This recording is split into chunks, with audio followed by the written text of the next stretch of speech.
Bonsoir à toutes et à tous et merci d'être venus aussi nombreux ce soir. J'ai laissé mes lunettes dans la voiture, j'ai mes lunettes de soleil, mais je vais essayer de faire sans. C'est, oui, non, c'est pas sûr que je vais arriver. Donc, avec l'actualité qui évolue de jour en jour en ce qui concerne les États-Unis, souvent focalisée sur un pays ou une région spécifique, je suis ravie de pouvoir accueillir ce soir un conférencier qui peut nous aider à comprendre le rôle d'un seul pays, la Chine, qui reste toujours un acteur, peu importe la région du monde, plus ou moins visible dans tous ces grands enjeux internationaux auxquels s'impliquent les États-Unis aujourd'hui. Il s'agit bien sûr de Philippe Lecor, vous l'avez vu sur le programme, qui a suivi la Chine depuis ses premières études à l'Institut national des langues et civilisations orientales, INALCO, à Paris. Ensuite, comme journaliste à Radio France, RFI, le BBC et comme chercheur invité au Brookings Institute à Washington, D.C. et chargé de recherche principale à Harvard University, où il reste toujours associé dans la recherche. Philippe Lecor est par ailleurs professeur de relations internationales à ESSEC Business School et fellow de l'Asia Society, qui est une association présente dans une dizaine de pays, s'y inclut la France et les États-Unis, et qui, depuis 70 ans, œuvre pour décrypter les grandes dynamiques qui façonnent l'Asie et ses relations avec le reste du monde. À la fin de cette conférence, il y aura une occasion pour poser vos questions. Juste un petit rappel, parce que cette conférence est enregistrée et donc il serait préférable que vous éteigniez vos téléphones portables pour la durée de la conférence. Je vous remercie et surtout je remercie Philippe Lecor pour sa présence ce soir. Parmi nous, je passe la parole à Philippe. Merci Philippe. Merci.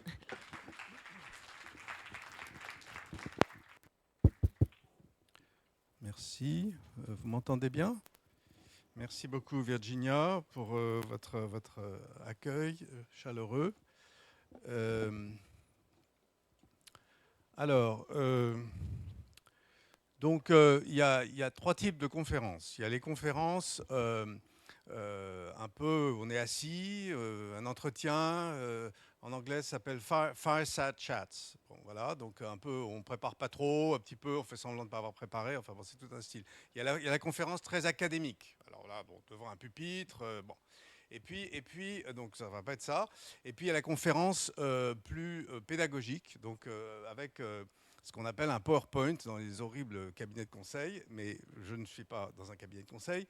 Mais j'ai opté pour cette formule-là parce que je pense que le sujet peut-être mérite un peu d'illustration. Voilà. Et bon, il y a peut-être un peu trop de texte, mais on passera vite. Et puis surtout, n'hésitez pas à m'interrompre. Et je vais essayer de faire concurrence au général Christophe Gomard, qui parle à quelques mètres d'ici et qui est plus connu que moi. Mais bon, c'est comme ça. Je ne serai pas général, c'est trop tard. Et je parle d'un sujet un peu différent, moins politique et plus régional, disons. Area Studies, comme on dit. Et je précise que les livres que vous voyez là n'ont rien à voir avec le sujet de ce soir, ils concernent les relations entre l'Europe et la Chine. Et que nous allons parler des relations entre les États-Unis et la Chine, car il ne vous a pas échappé que nous sommes à l'Institut franco-américain. Juste une chose, ce rapport-là qui est en anglais, vous pouvez le télécharger. C'est un rapport en anglais de Asia Society dont parlait Virginia, qui donne une vision de la Chine en 2026. Et moi-même, j'ai participé en écrivant un chapitre sur la façon dont la Chine voit les États-Unis. Ce qui n'est pas évident à cerner, inutile de vous le dire. Ça n'est pas forcément, contrairement à ce qu'on pense, la vision chinoise, c'est pas forcément que les États-Unis vont chuter, vont décliner. Donc il y a tout un... Il faut lire entre les lignes, bon, comme beaucoup de choses d'ailleurs. Alors, donc le sujet d'aujourd'hui, c'est les relations entre la Chine et les États-Unis. C'est surtout la façon dont les États-Unis gèrent la politique, la Chine dans leur politique étrangère. Et donc, je l'ai qualifié de fait structurant de la politique étrangère américaine. Euh, on va commencer tout simplement par une chose très simple, c'est de regarder les cartes. Parce que vous n'a pas échappé qu'il y a une émission qui s'appelle Le Dessous des cartes sur Arte, que je connais bien, vous aussi, et c'est très important. Est-ce qu'il y a un petit bruit là? Non? C'est normal? Non? Non, non, non, non, mais c'est pas grave. Hein. Trop délicatement. Bah oui, mais je suis un peu brut, hein, j'ai un peu des... Bon, voilà.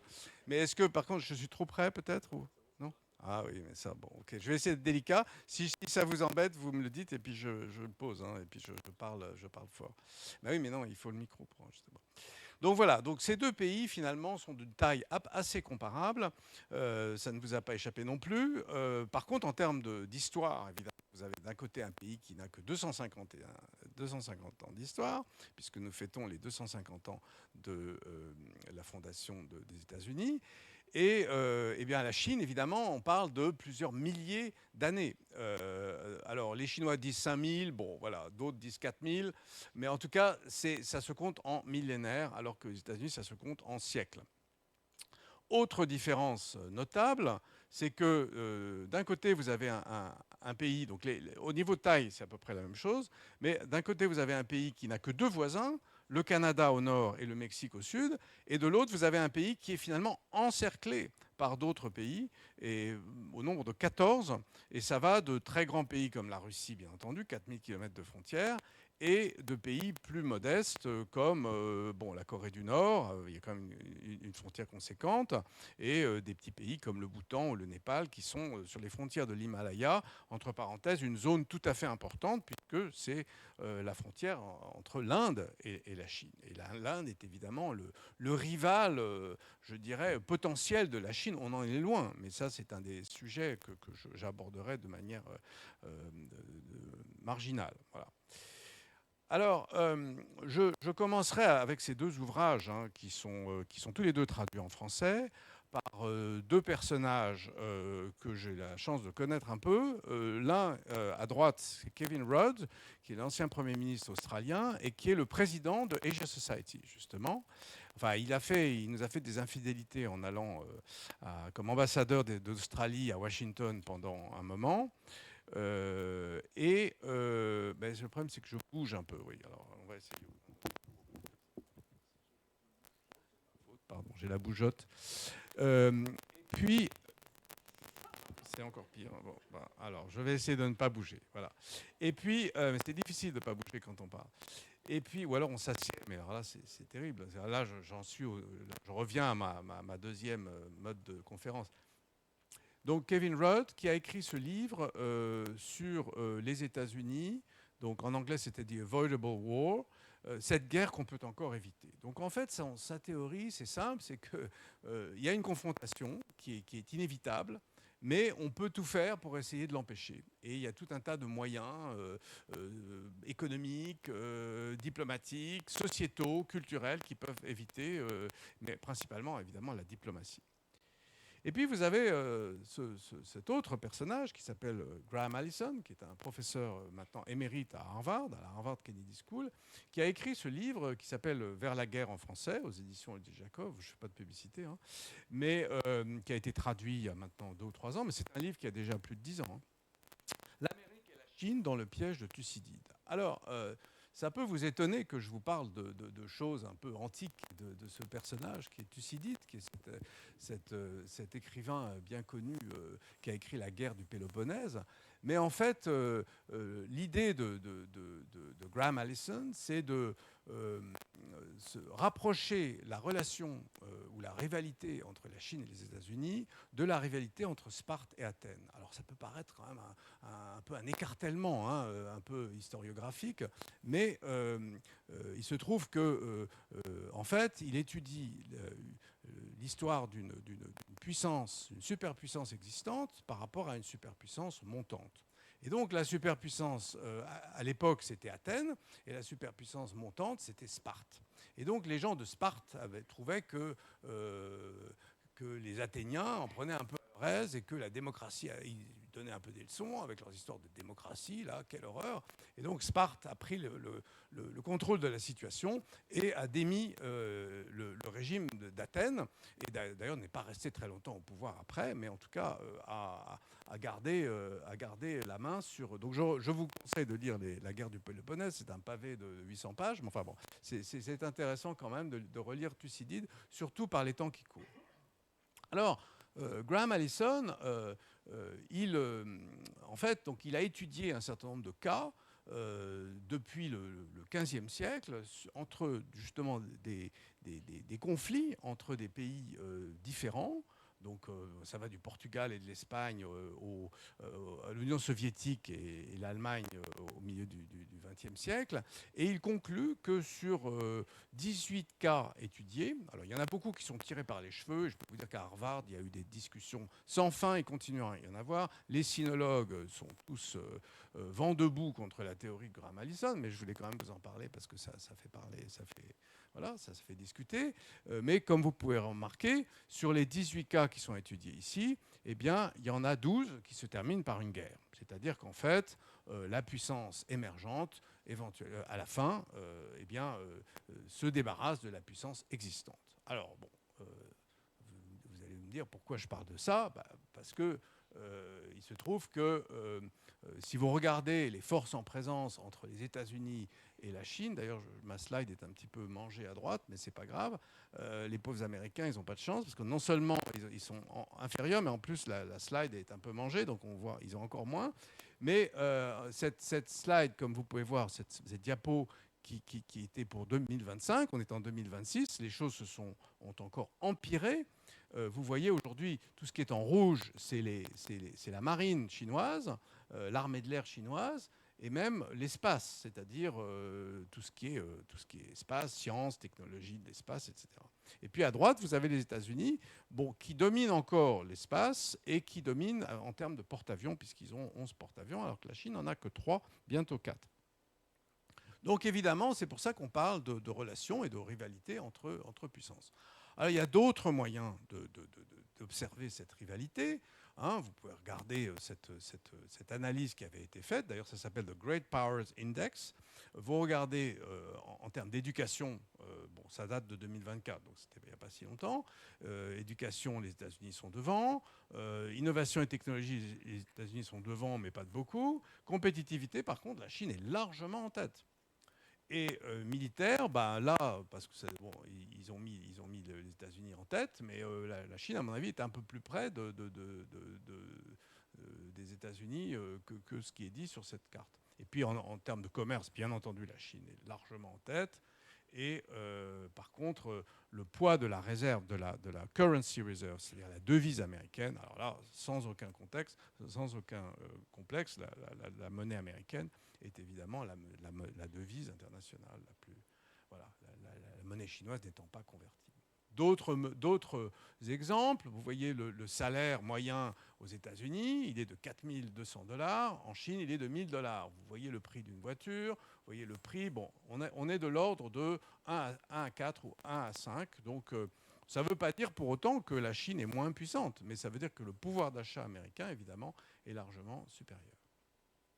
Alors, tout ça m'amène quand même au sujet du jour, c'est-à-dire les relations entre la Chine et les États-Unis et comment la Chine est devenue le point central de la politique étrangère américaine. Alors, je précise que je vous dis, je vais vous parler pendant 20 minutes de quelque chose, et à la fin, je dirai sans doute totalement le contraire, parce que M. Trump nous permet, évidemment, on nous fait vivre dans un monde où finalement, on dit une chose un jour, puis le lendemain, on dit le contraire. Donc, je vais faire ça, en fait. Voilà, désolé.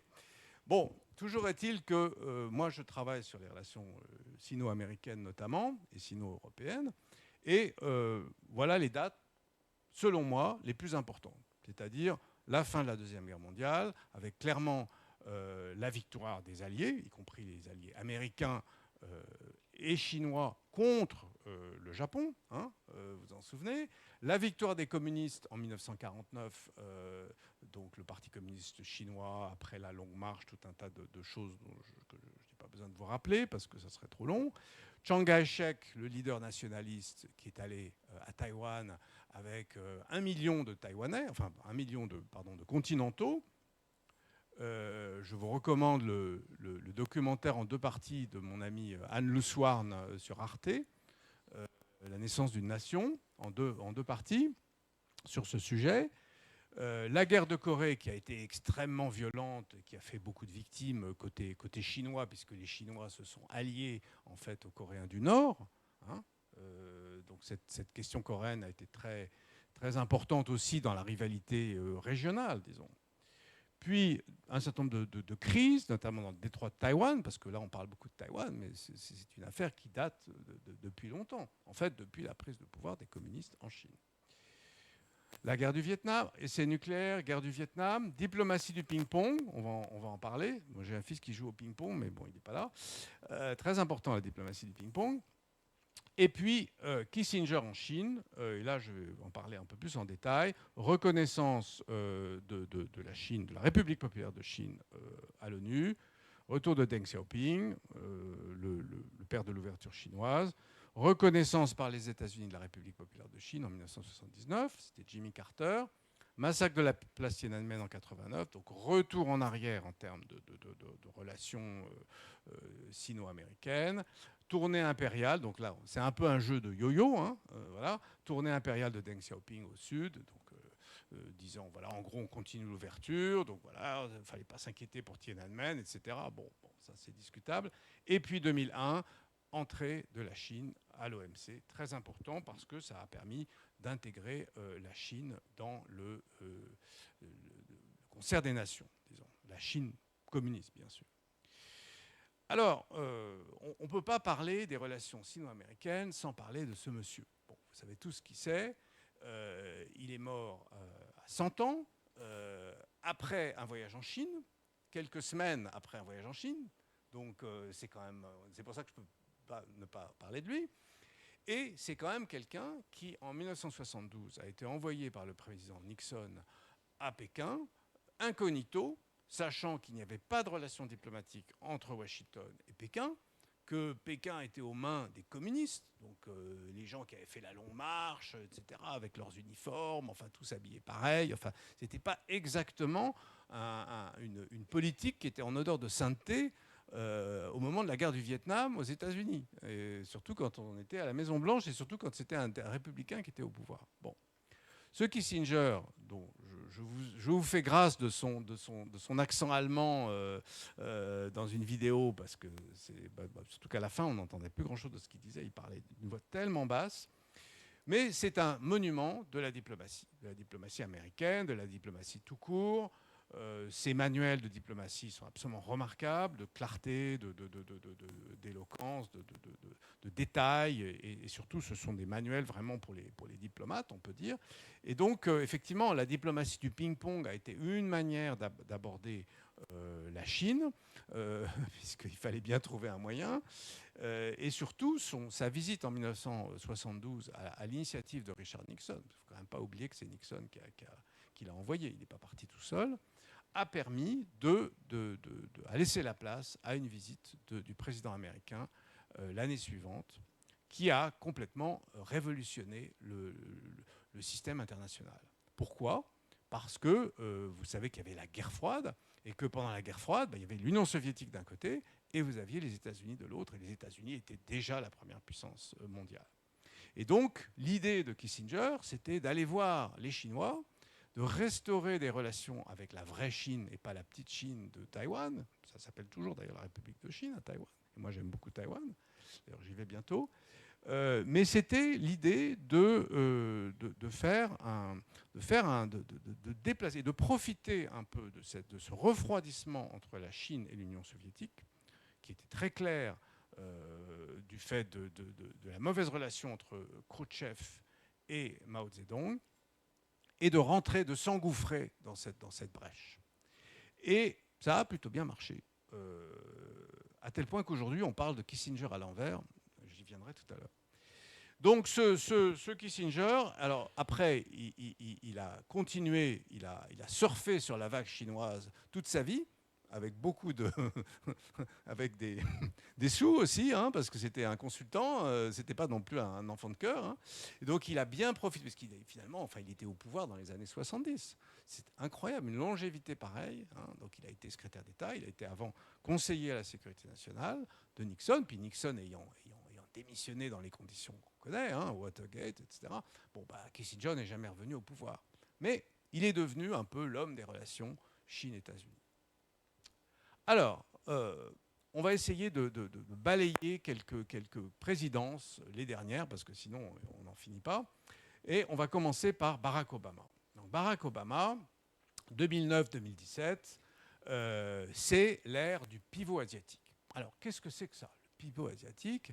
Eh bien, d'abord, Barack Obama, démocrate, succédant à George W. Bush, donc, qui était ce républicain qui a eu la très mauvaise idée d'envoyer les États-Unis en Irak, avec le succès qu'on sait. Barack Obama arrive un peu comme un faiseur de paix et décide assez vite au début de son mandat, avec sa secrétaire d'État qui était Hillary Clinton, de tendre la main vers l'Asie. Voilà. Ce qui était finalement assez logique parce qu'au début du XXe siècle, vous aviez un secrétaire d'État américain qui s'appelait John Hay, qui avait dit que voilà, l'Europe était le continent du passé, que les États-Unis étaient le continent du présent et que l'Asie était le continent de l'avenir. Donc il avait dit ça en 1901, donc assez remarquable comme visionnaire. Mais mine de rien, tout ça a pris beaucoup de temps parce qu'il y a eu deux guerres mondiales, il y a eu tout un tas de choses, il y a eu beaucoup de problèmes en Europe, qui était quand même encore le centre de beaucoup de choses. Et les États-Unis, bon an mal an, se sont rapprochés en fait de l'Asie pour la principale raison que les États-Unis sont une puissance asiatique. Hein. Je vous rappelle que si on regarde encore une fois la carte du début, il ne faut jamais oublier le fait qu'il y a une côte, la côte ouest est tournée vers l'Asie. Hein. C'est le Pacifique. Donc on pense toujours que la relation transatlantique, c'est ce qui est le plus important. Enfin, on est en train de moins en moins de penser, à moins d'être sourd et aveugle. Mais on regarde, quand on est en Californie ou en Oregon, on regarde vers l'Asie, on regarde vers le Pacifique. Donc c'est absolument important pour au moins toute la partie ouest des États-Unis, mais aussi pour beaucoup d'hommes politiques américains et aussi beaucoup d'hommes d'affaires, évidemment. Et donc, on s'est aperçu que la Chine était devenue la deuxième puissance économique mondiale, dépassant le Japon. On s'est aperçu qu'au niveau militaire, elle était déjà quasiment au niveau des États-Unis. Et sous Bush, les relations avaient été pragmatiques. Mais il y avait quand même ce problème de l'interdépendance économique entre les États-Unis et la Chine, dont on va évidemment parler. Et que l'Asie, de manière générale, était ce continent extrêmement prometteur, parce qu'il y a non seulement l'Asie, il y a non seulement la Chine, mais aussi l'Inde, l'Asie du Sud-Est, l'Australie, enfin voilà. C'est l'Asie-Pacifique, qui a été d'ailleurs renommée l'Indo-Pacifique par certains, notamment aux États-Unis. Donc, Madame Clinton, qui était secrétaire d'État, a décidé, avec son conseiller qui s'appelait Kurt Campbell, de lancer ce pivot vers l'Asie. Alors, il y a eu plusieurs expressions. Il y a eu pivot vers l'Asie, il y a eu rebalancing, donc rebalancer ou rééquilibrer les relations avec l'Asie. L'idée étant que l'Europe, c'était de moins en moins important pour les États-Unis, que c'était un petit peu...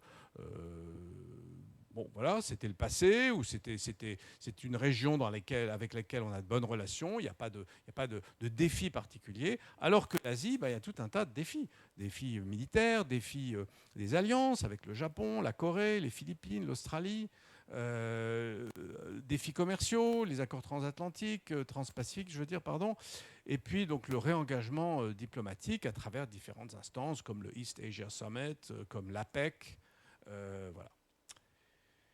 Alors, c'est aussi sous la présidence Obama qui a commencé à y avoir des problèmes. Alors, pour commencer, le président Xi Jinping, qui a fait une visite d'État en 2015 à Washington, donc il y a eu un très bon contact avec Obama. Obama était quelqu'un de très facile, etc., très, très sympathique. Voilà, chez vous, cher ami. Et donc, la question que Obama a posée au président Xi, c'était bon, écoutez, voilà, on est deux grandes puissances. Est-ce que vous êtes. Bon, on a quand même un souci autour de la mer de Chine, notamment la mer de Chine du Sud, sachant que la mer de Chine du Nord ou de l'Est, c'est le Japon. Et on souhaiterait que cette mer de Chine du Sud reste une zone neutre, non militarisée. Xi Jinping dit il n'y a pas de problème. Pas de problème. Alors, donc Obama précise, bon, donc ça veut dire que pas de construction, pas d'îlots militaires, pas d'installation, pas d'infrastructure, pas de pistes d'atterrissage, etc. Xi Jinping ne dit pas de problème. Bon.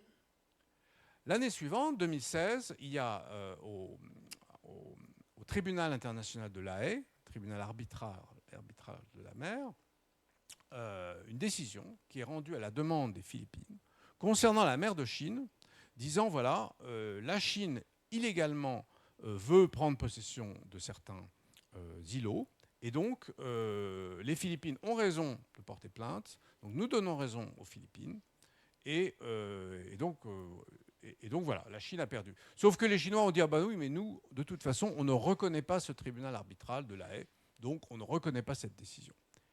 Et by the way, quelques mois plus tard, eh ben, ils ont commencé à construire des îlots artificiels. Alors, le président Obama n'était évidemment pas très content. Et donc, donc je suis sûr que vous en avez entendu parler.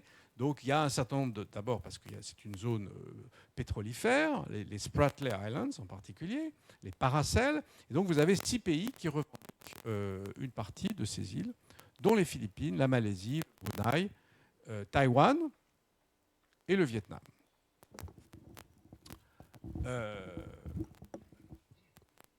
J'en ai déjà usé un. Bon, pas bien. Hein. Donc là, vous avez des exemples de ces confrontations qui sont devenues quotidiennes, enfin hebdomadaires en tout cas, mais extrêmement fréquentes, notamment contre la marine, plutôt les navires de pêche philippins et les gardes-côtes chinois. Parce que moi, je peux vous dire, je suis allé aux Philippines, la marine philippine, c'est David, et la marine chinoise, c'est Goliath. Hein. Donc ça n'a rien à voir. Donc les Philippins qui essayent d'alimenter un de leurs îlots, qui est d'ailleurs occupé par des Philippins, hein, le récif Scarborough, ils essaient d'alimenter cet endroit avec des navires de pêche. C'est pas évident quand vous avez d'énormes navires chinois qui sont là pour essayer de vous empêcher, qui utilisent des canons à eau, etc. Alors, la présidence Obama a aussi vu, si j'ose dire, naître quelque chose qui s'appelle la Belt and Road Initiative, qu'on traduit en français par les nouvelles routes de la soie. J'utilise très peu cette expression, je ne vais plus l'utiliser de la soirée, parce que, d'abord, les routes de la soie, c'est quelque chose qui n'a rien à voir, qui est tout à fait romantique et qui fait penser à une autre époque, et ça n'a rien de romantique. Et par ailleurs, Belt and Road Initiative, eh bien, c'est une expression qui laisse entendre que c'est une petite initiative, comme ça. D'ailleurs, au départ, c'était One Belt, One Road. En chinois, c'est toujours la même expression, Ida Ilu.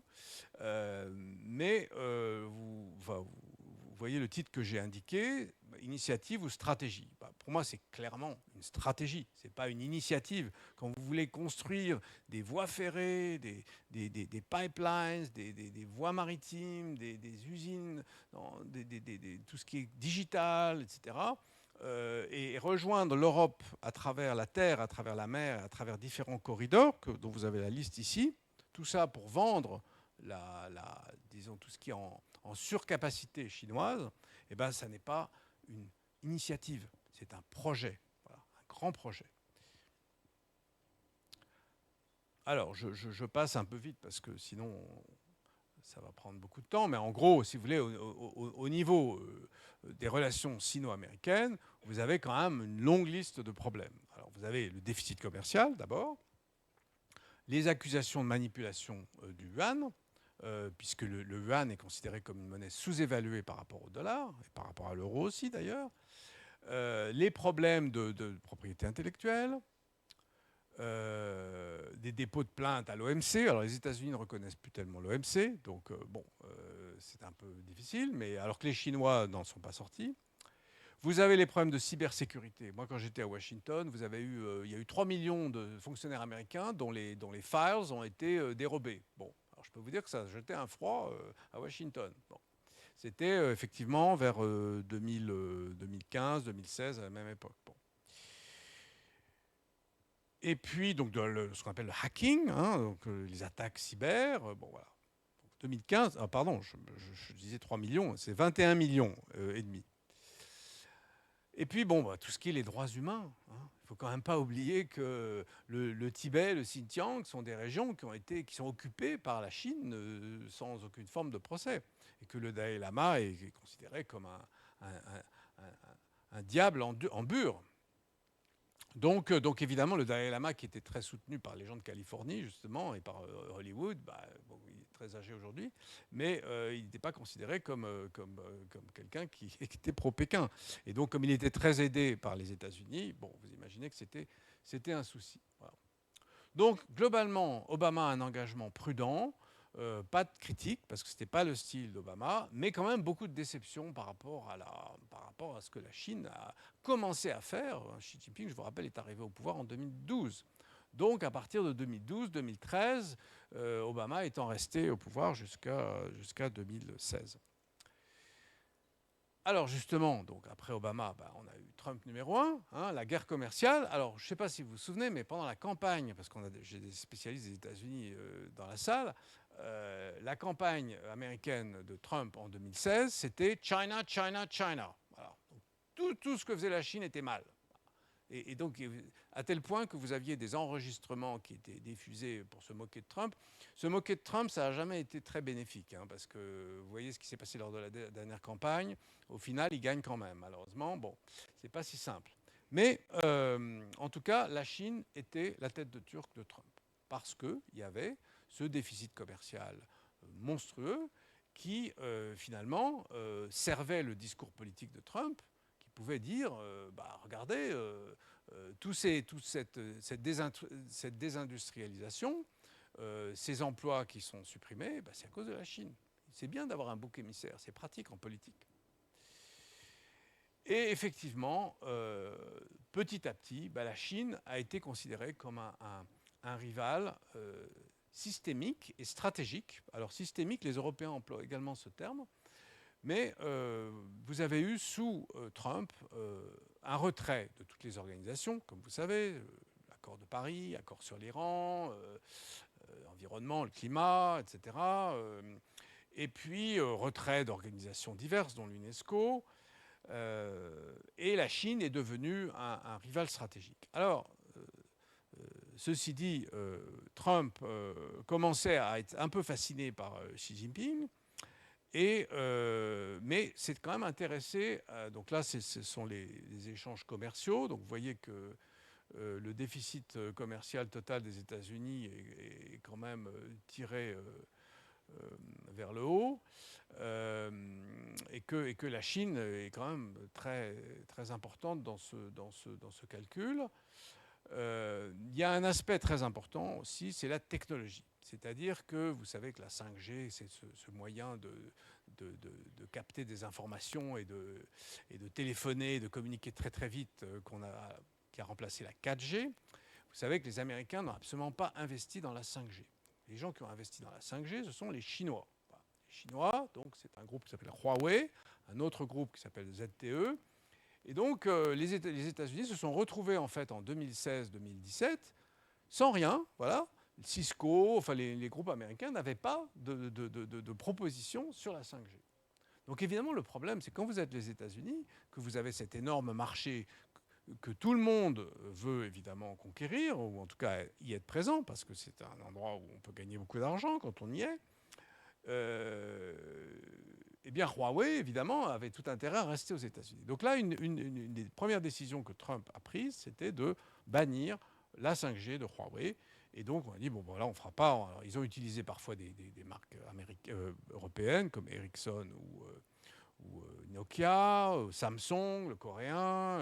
Et bon, ils se sont un peu débrouillés. Puis là, on parle de la 6G et globalement, ça va moins vite qu'en Europe, hein, la 5G américaine. Mais bon, tout ça montre que la rapidité avec laquelle les Chinois enfin la vision qu'ils ont eue en fait d'investir sur ce domaine, et notamment les gens de Huawei qui ont été très. Alors Huawei, c'est une société qui a été créée par un colonel de l'armée populaire de libération.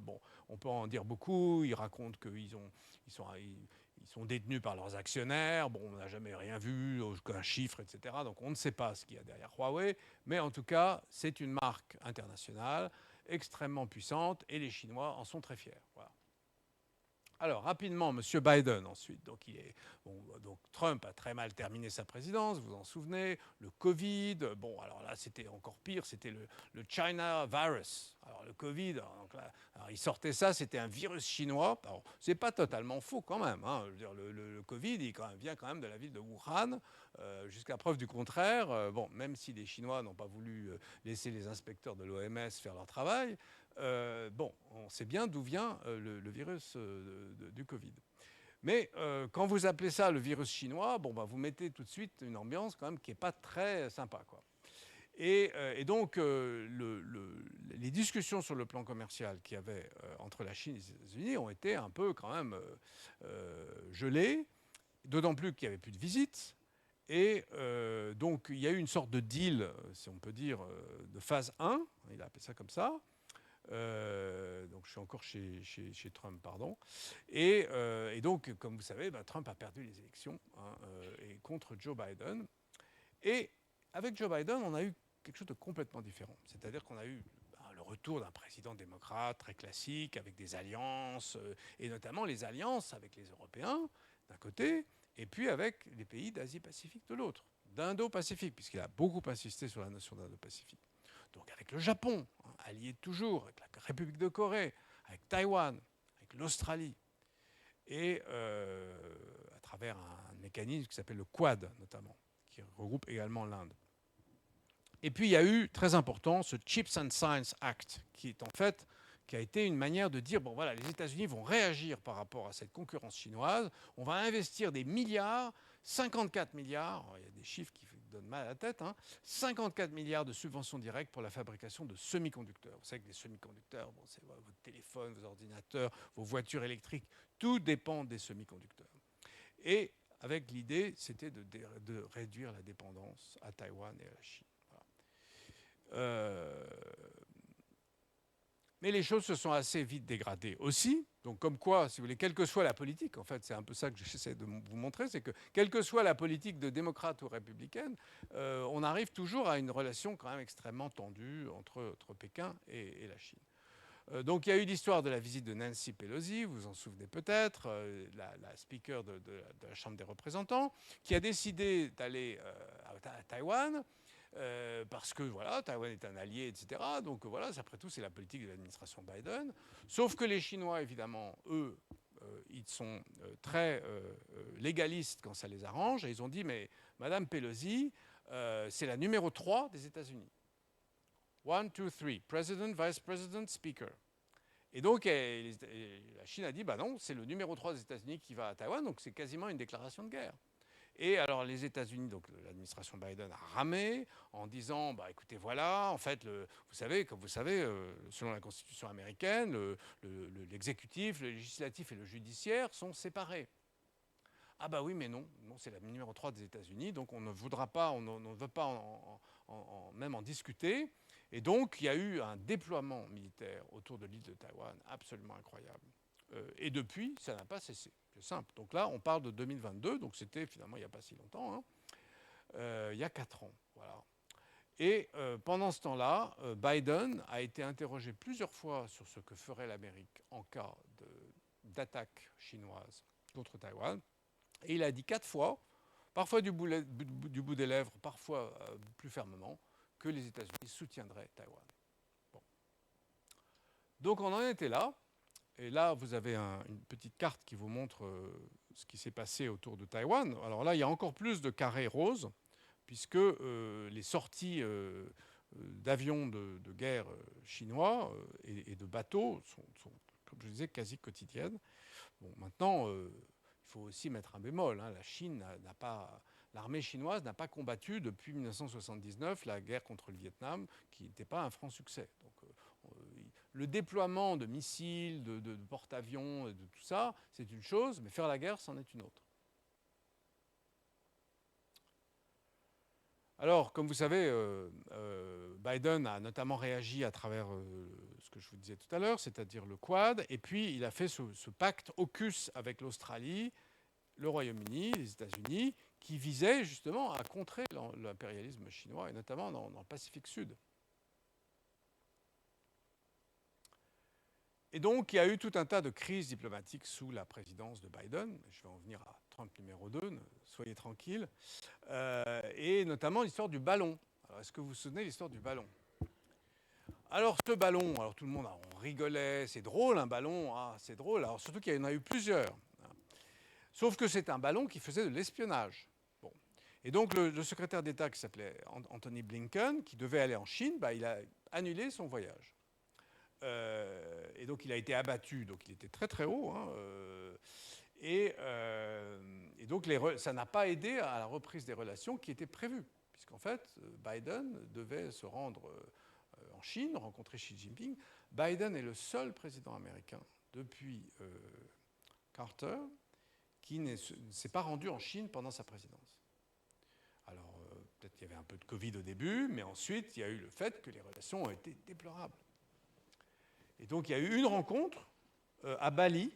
Alors ça, cette histoire de Bali. Et puis, il y en a eu une autre à San Francisco, je crois. Et donc, on a beaucoup parlé de la rencontre de Bali comme si ça avait tout changé. Mais en fait, ça n'a pas changé grand-chose. C'est-à-dire que, en fait, il n'y avait pas d'accord, il y avait un dialogue, il n'y avait pas de relation entre les militaires. Bon. Alors, il y a le fentanyl. Donc, le fentanyl, c'est cette drogue qui est issue de produits chimiques, apparemment exportés principalement de Chine. À chaque fois, les présidents américains disent à leurs interlocuteurs chinois est-ce que vous pourriez faire quelque chose pour limiter les exportations de ces substances chimiques c'est de la drogue qui tue des gens aux États-Unis, etc. Donc à chaque fois, les Chinois disent bon, on n'est pas trop au courant, enfin bon, bref. Bon, enfin, à chaque fois, de temps en temps, ils disent on va faire quelque chose, etc. Bon. Et puis 2022, qu'est-ce qui se passe? La guerre en Ukraine. Voilà. Alors, février 2022.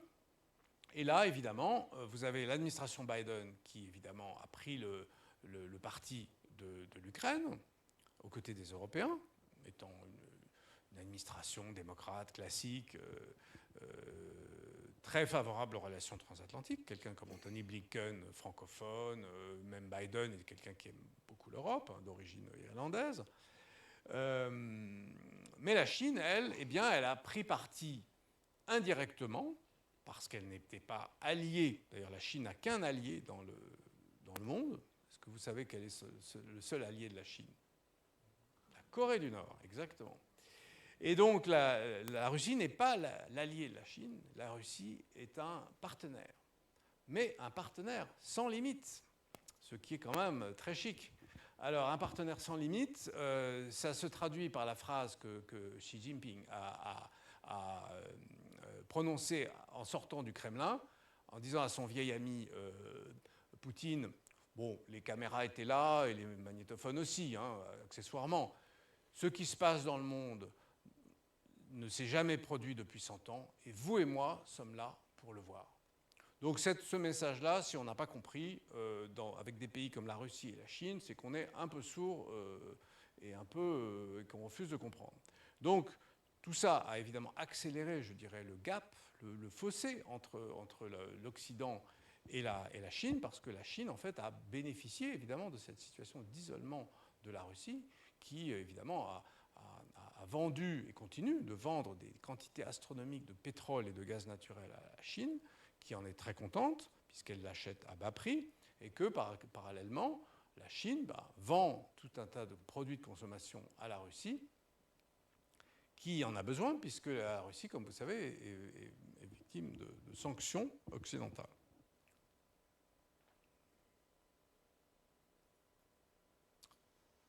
Alors, j'en viens au président actuel. Alors, je n'ai pas encore prononcé le mot de découplage. Donc, il y a tout un débat autour du découplage, dérisking, dérisquage, c'est pas très joli en français.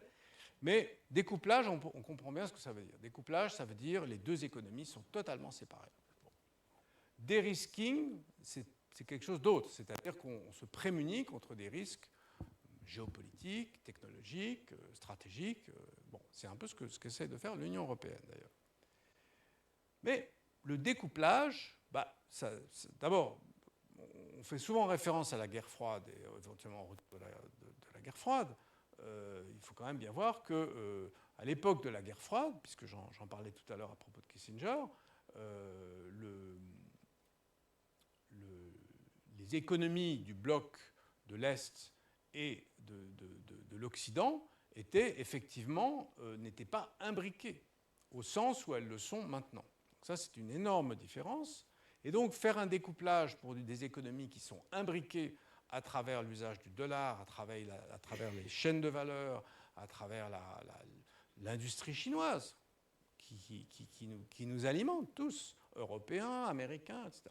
Tout ça, c'est de la théorie. Et découpler des économies qui sont imbriquées, c'est très difficile. Alors, j'insiste sur ce point, puisque c'est un des aspects, je pense, les plus significatifs de la discussion entre la Chine et les États-Unis, c'est la question des terres rares, des minerais précieux. Voilà. Premièrement, les terres rares ne sont pas rares. Bon.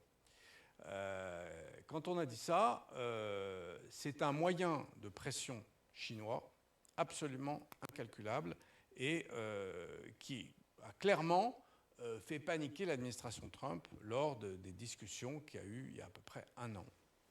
Parce que, je vais revenir aux sanctions de M. Trump, vous savez que Trump est arrivé donc en janvier 2025. Sounds like ages.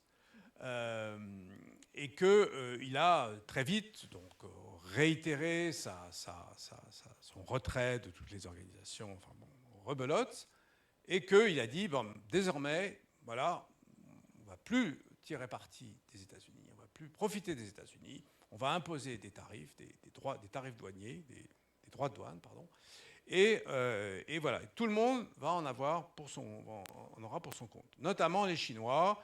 Et donc voilà, tout le monde en aura, on va négocier avec tout le monde, etc. Et son représentant en commerce a commencé tout un tas de négociations. Et notamment, la Chine, on a atteint jusqu'à 145%. Enfin, vous savez, avec Trump, il dit une chose un jour, et puis le lendemain, il peut dire le contraire. Bon, ça ne vous a pas échappé, j'en suis sûr. Et justement, en avril 2025, ils se sont retrouvés, les négociateurs américains, face à des négociateurs chinois qui ont dit, écoutez, maintenant, voilà, on a bien rigolé, mais il se trouve que nous, on a le contrôle de 90% des terres rares. Donc, les terres rares, les minerais, vous en avez besoin pour votre électronique, pour vos voitures, pour vos bateaux, pour votre défense, pour vos équipements de défense. Par conséquent, toutes les entreprises américaines vont devoir faire une déclaration au ministère du Commerce chinois à chaque fois qu'elles utiliseront les minerais chinois. Alors ça, je peux vous dire que ça a jeté un froid. Et donc, à ce moment-là, les États-Unis ont dit, bon, on va négocier. Et donc là, on est dans la phase de discussion. L'année a démarré, donc on approche de la première année. Mais il y a une année comme ça, pendant laquelle, une année un peu gelée. Voilà. Et malheureusement, pour le choix de la date de la conférence, normalement, Trump aurait dû aller en Chine le 31 mars, c'est-à-dire dans 5 jours. Et j'y reviendrai tout à l'heure, la visite a été reportée. Bon. Bref, la guerre technologique continue. Le DeepSeek moment, ça doit vous parler. C'est cette histoire vous savez, d'offres chinoises qui est une alternative à l'intelligence artificielle de ChatGPT. Donc ça aussi, ça a quand même fait un petit choc chez les technos de la Silicon Valley. Et puis, les drones, c'est évidemment une arme, comme on le sait, qui n'est officiellement pas une arme, enfin, c'est plutôt un équipement civil, mais enfin, on peut très bien l'utiliser, il y a une technologie duale. On voit bien ce qui se passe en Ukraine, en Russie et en Moyen-Orient. Donc ça, c'est quand même un problème, parce que voilà, les drones chinois sont vendus partout. Et puis il y a l'histoire de TikTok. Bon, alors TikTok, quand mes étudiants, souvent je leur lance des pics avec TikTok. Donc en fait, les États-Unis ont dit, bah, écoutez, TikTok, ça pose quand même un problème. Nous, on aime bien TikTok. Alors Trump adore les médias sociaux. Seulement, nous, ce qu'on n'aime pas, c'est que ça soit contrôlé par les Chinois. Alors, petite parenthèse, TikTok appartient à une société qui s'appelle ByteDance, qui est basée à Pékin. Et en Chine, vous n'avez pas TikTok. Vous avez un autre média social qui est beaucoup moins libéral, etc. Bon. Et par contre, aux États-Unis, vous avez TikTok, donc vous pouvez faire la promotion du terrorisme. Enfin, je ne vous fais pas l'article là-dessus. Et donc, les États-Unis, pareil, Trump a dit, bah, écoutez, ça, on va négocier, ça va faire partie du package de négociation. Mais en fait, les États-Unis se retrouvent à négocier des choses. Finalement, les Chinois rajoutent à chaque fois quelque chose à négocier. Donc, le fentanyl, TikTok, DeepSeek, les drones, l'IA. Et puis finalement, les Chinois disent, bah, écoutez, on va acheter plus de soja. Oh, Trump dit, oh, formidable, achetez-nous du soja. Les agriculteurs américains sont tellement contents. Donc, hop, allez, on rajoute 100 millions de dollars de soja. Bon. Et puis, on en est là. Voilà, on en est là. La poursuite de la guerre commerciale. Et donc, en plus, il ne vous a pas échappé qu'actuellement, les droits de douane pour la Chine, ce n'est pas 145%, c'est 15%. C'est-à-dire que les Chinois qui ont 20% des exportations mondiales et qui continuent à contrôler les chaînes de valeur, et bien finalement, Trump, qui n'arrête pas de dire « Ah, mon ami Xi Jinping, je respecte beaucoup le président Xi Jinping, c'est un homme très impressionnant, très important », eh bien, finalement, ils n'ont pas négocié. Parce qu'à cause de cette histoire de soja et de DeepSeek, etc., les Chinois les ont roulés dans la farine. Enfin, excusez-moi de l'expression un peu vulgaire, mais... donc on en est là. Et donc on en est là avec une visite présidentielle qui est donc reportée au mois de mai et qui sera sans doute très générale. Alors figurez-vous qu'il y a le week-end dernier, le secrétaire au commerce américain et le représentant au commerce qui était à Paris discuter avec le vice-premier ministre chinois. Bon, alors vous me demandez ce qu'ils viennent faire à Paris, mais ils ont fait Genève, ils ont fait Londres, enfin bon, voilà, pour discuter, pour essayer justement de préparer cette visite. Donc en attendant, ça continue. Et est-ce que j'ai traité tout ça? Voilà. Bon. Alors, donc en fait, les enjeux, ils sont... alors, la rivalité sino-américaine, elle est sur tous les sujets, sur tous les continents. Bon. Donc quand on a dit ça, voilà, en tout cas, 6 rubriques. La première, c'est le commerce et ce qu'on appelle les chaînes de valeur. Donc, c'est-à-dire, vous produisez un produit quelque part et puis vous passez par un autre pays, etc. Bon. Donc, découplage progressif mais douloureux, mais très compliqué à mettre en place parce que, si vous voulez, ce qui s'est passé sur le plan commercial, c'est que, justement, l'année dernière, Trump a imposé des tarifs douaniers à des pays comme le Vietnam, la Malaisie ou le Cambodge, parce que ces pays-là, finalement, utilisaient des produits chinois et les réexportaient aux États-Unis. Donc c'était une manière de contourner les droits de douane. Et évidemment, donc, les États-Unis, qui ne sont pas idiots, ils ont imposé des droits de douane très importants à ces pays-là qui, du coup, bon, bah, ils avaient leurs yeux pour pleurer. Donc c'est très compliqué, ces histoires commerciales, parce que beaucoup de multinationales, en fait, déplaçaient leur production, par exemple les Coréens, et puis les Chinois. Donc les Chinois, en fait, qui ont tout qui ont un tissu industriel absolument incroyable, unique au monde, je dirais, et ben, ils utilisent d'autres pays pour réexporter, et y compris d'ailleurs vis-à-vis de l'Europe. Hein. Vous savez qu'au Maroc, par exemple, il y a une usine de BYD, de véhicules électriques, qui est au Maroc et qui va nous exporter des produits made in Morocco. C'est quand même incroyable. Bon. Je ferme la parenthèse. Technologie. Très important, semi-conducteurs, quantique, biotechnologie. Donc ça, c'est, vous regardez le 15e plan quinquennal chinois là, qui vient de sortir. C'est les sujets, vous avez une liste des sujets clés, vous avez tout ça. militaire et Taïwan, et puis mer de Chine du Sud, bien sûr, hein, courses aux armements. Donc là, malheureusement, on est dans une région très militarisée, et on voit bien ce qui se passe notamment entre l'Inde et le Pakistan, entre le Cambodge et la Thaïlande, entre le Japon et la Chine, entre les deux Corées, n'en parlons pas, avec Kim Jong-un qui envoie des missiles à travers la mer du Japon. Et puis, influence énorme. Alors ça, c'est peut-être moins la tasse de thé de Donald, mais remise en cause quand même des normes internationales à travers des nouvelles institutions, notamment le Belt and Road Strategy, et puis des nouvelles institutions, la Banque internationale la Banque asiatique pour les investissements dans les infrastructures, les BRICS, l'Organisation de coopération de Shanghai, tout ça vise à remettre en cause les organisations qui ont été créées en 1945 ou 1944, les accords de Bretton Woods, l'Organisation des Nations Unies, etc., etc. Le climat, bon là, on n'a pas de chance avec l'administration Trump parce que ce sont des climato-sceptiques. Et là, on a au contraire une Chine qui investit énormément dans les technologies vertes et qui se dit, là, il y a une opportunité. Regardez les Européens, l'Union européenne, ils ont passé des lois incroyables pour accueillir des véhicules électriques, des panneaux solaires. Allez hop, panneaux solaires, véhicules électriques, batteries. Donc là, et aux États-Unis, évidemment, là, les véhicules électriques chinois sont taxés à hauteur de 100%. Donc, c'est pas facile. Et puis la santé, les pandémies, avec toutes les polémiques qu'il y a eu. Alors voilà, bon, quelques scénarios. Donc, donc je vous parlais de mon article là, tout à l'heure, là, qui est dans le rapport.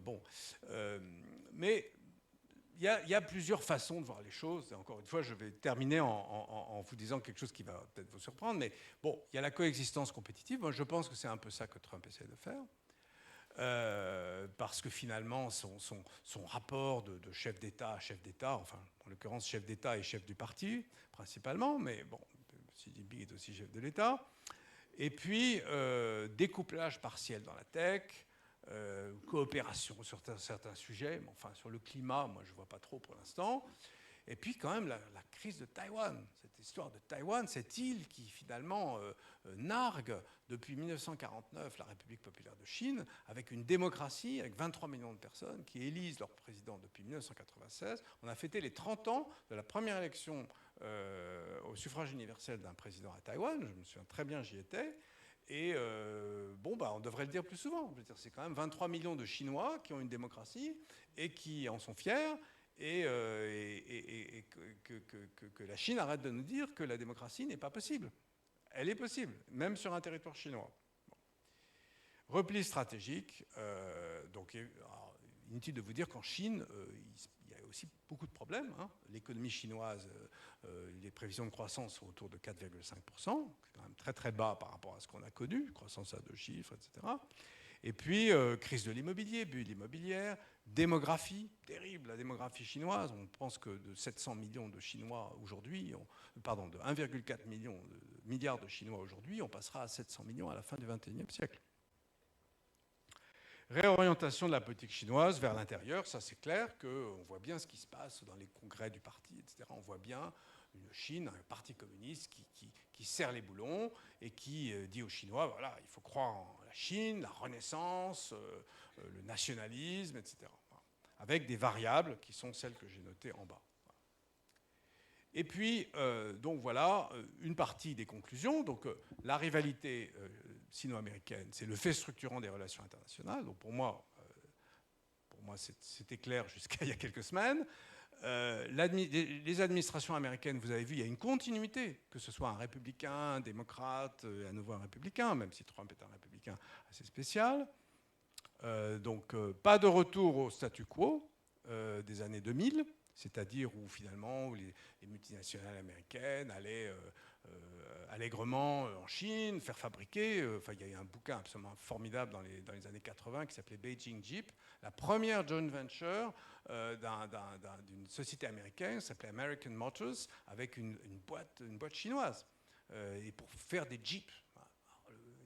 Les gars qui débarquaient à Pékin dans les années 80 les Américains, vous avez les Yankees qui débarquaient là, à Pékin face à une rangée de cadres chinois, mais qui n'avaient jamais parlé à un occidental, pour négocier une co-entreprise avec des Chinois. Vous imaginez un peu, le monde est complètement...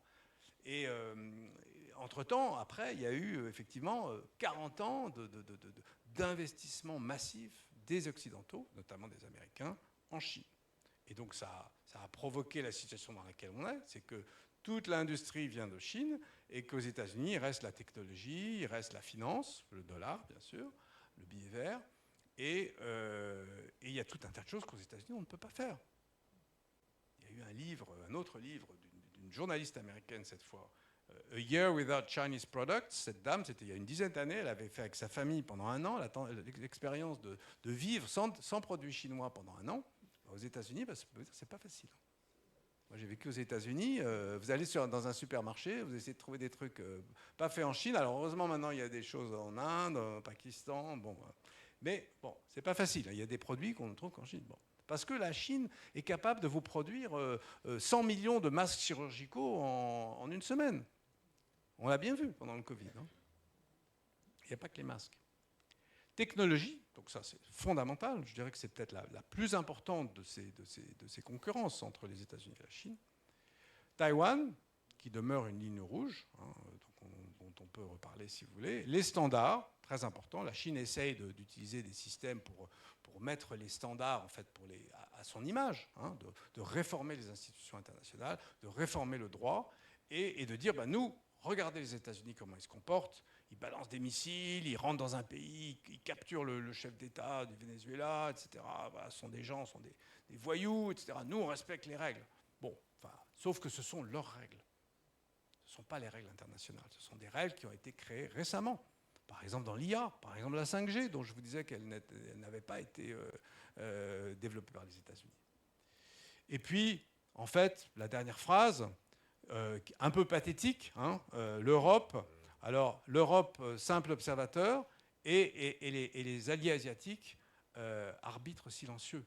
C'est-à-dire, finalement, le Japon, la Corée, l'Australie, les Philippines, l'Inde, c'est un peu particulier, qui observent cette rivalité sino-américaine et qui se disent il va falloir qu'on choisisse, ça nous embête de choisir, et en particulier, je dirais, les pays d'Asie du Sud-Est, l'association des pays du Sud-Est asiatique, l'ASEAN, qui est très embêtée parce que ce n'est pas une force ni politique, ni même économique digne de ce nom. Ce n'est pas l'Union européenne. Et donc ils sont là, pris en tenaille, avec des communautés chinoises, avec une Chine présente, très présente, politiquement, économiquement, à travers leur diaspora. Et donc, le Japon, vous savez que la première ministre du Japon, Madame Takahashi, lors d'une session à la Diète, au Parlement japonais, avait dit, écoutez, s'il y a une guerre à Taïwan, ce sera une question de vie ou de mort pour le Japon. Qu'est-ce qui s'est passé? J'en parlais à mes étudiants encore hier. La Chine a ressorti des placards toute la propagande anti-japonaise qui ressort périodiquement. Et par exemple, en 92, quand l'empereur du Japon avait visité la Chine, tout d'un coup, alors que les Japonais avaient investi, avaient fait plein de choses en Chine, tout d'un coup, alors là, le Japon, tout était terrible. Hein. Même Toyota, Toshiba, etc., c'est des salauds, des colonialistes. Il y a eu le massacre de Nankin, ce qui est vrai. Il ne s'agit pas d'enlever ça à l'histoire. Les Japonais se sont très mal comportés en Chine. Mais, si vous voulez, la propagande, ce qui est bien, c'est qu'on peut la manier un peu comme on veut, en fonction des situations. Et donc, le Japon est aujourd'hui dans une situation de fragilité, de par sa proximité avec la Chine, et de par le fait que s'il y avait un conflit dans le détroit de Taïwan, 160 km entre la province du Fujian et Taïwan, eh bien, le Japon, il y a 30 000 GIs américains, il y a des infrastructures américaines très importantes, et ça, évidemment, la Chine le conteste. La Chine dit, mais nous, on est en Asie, c'est nous l'Asie. Les États-Unis disent, non, nous, on est aussi un pays du Pacifique.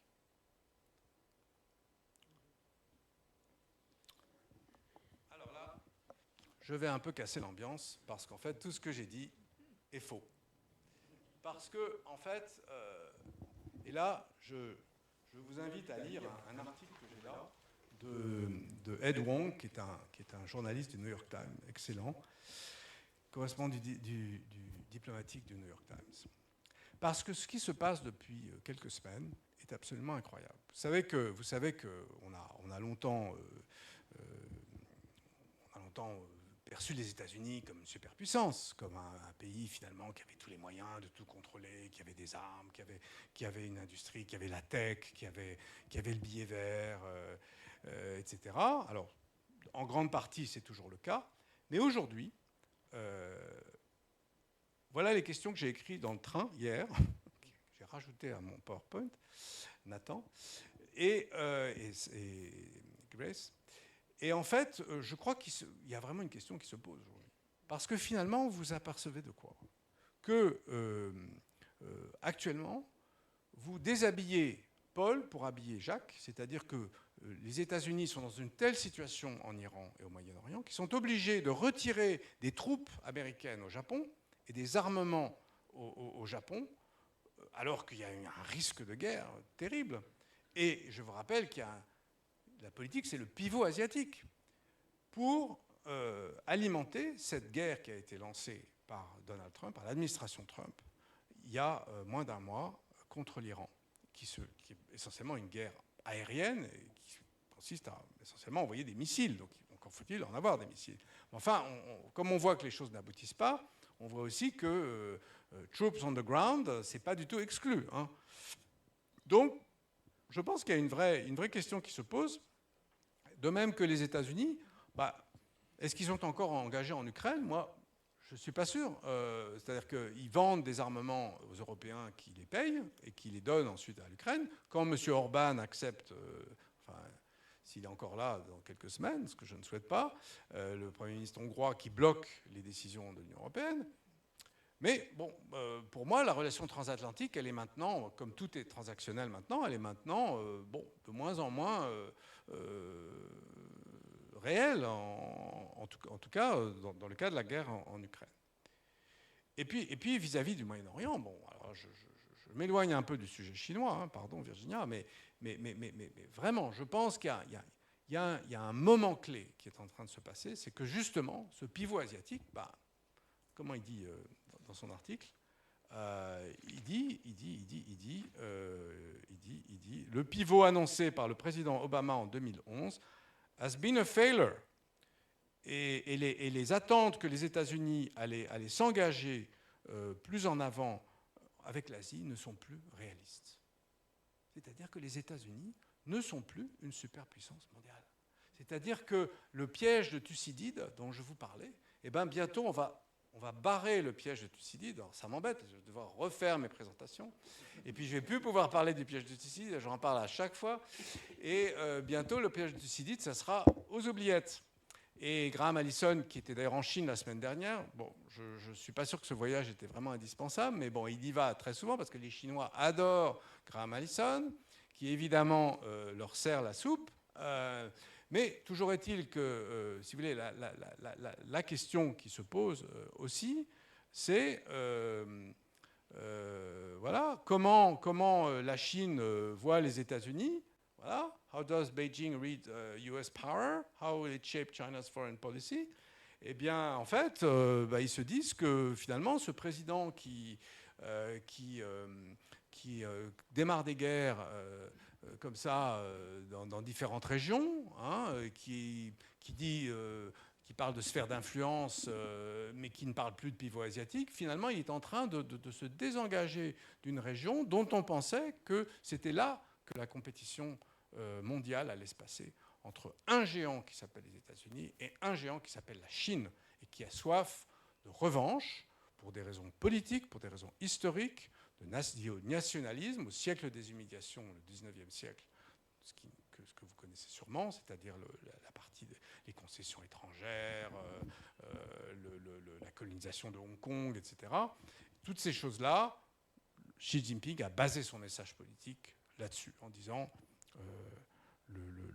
la Chine doit renaître. Voilà, la renaissance, la Chine doit être au centre, Zhongguo, le pays du centre. Voilà, doit être sur l'estrade.